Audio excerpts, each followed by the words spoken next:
មានអ្នកណាតែថាចង់ក្រចង់រួមត្រដខ្វាន់មុំខ្វាក្រៅធ្វើមិនដាច់បាននាងបានជាជ្រុលខុសហើយសូមគុំលោកលើយ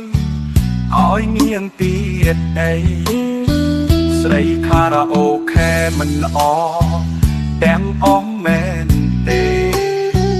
បានជាគេគ្រប់គ្នានិយាយពេបជីនៃថ្ងៃខ្លះប្រុស10ថ្ងៃខ្លះប្រុស20អត់ខ្វល់តម្លៃជាស្ត្រីឲ្យតែបានលុយប្រពន្ធអសាច់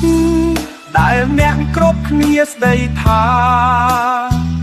គាត់ក៏ចង់មានគ្រួសារដូចនឹងគេធ្វើមិនដាច់ជាតិនេះកម្មជាប់ពីបបេឲ្យធ្វើជាស្រីខារ៉ាអូខេព្រោះតែជីវភាព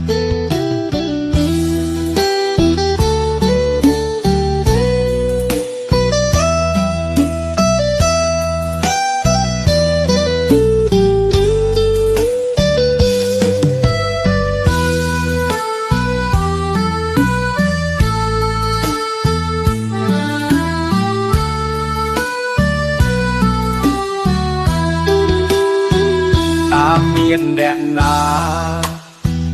តែថាចង់ក្រចង់រួមត្រដខ្វាន់មុំខ្វាក្រៅធ្វើមិនដាច់បាននាងបានជាជ្រុលខុសហើយសូមគុំលោកលើ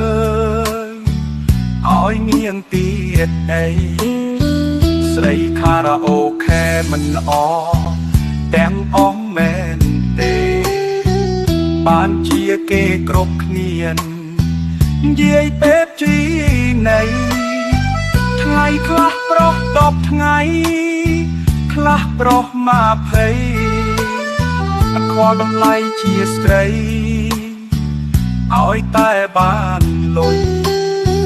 ប្រពន្ធអសាច់ដែលអ្នកគ្រប់គ្នាស្ដីថាគាត់ក៏ចង់មាន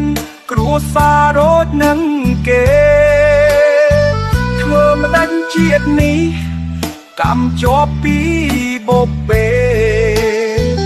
ឲ្យធ្វើជាស្រីខារ៉ាអូខេព្រោះតែជីវភាព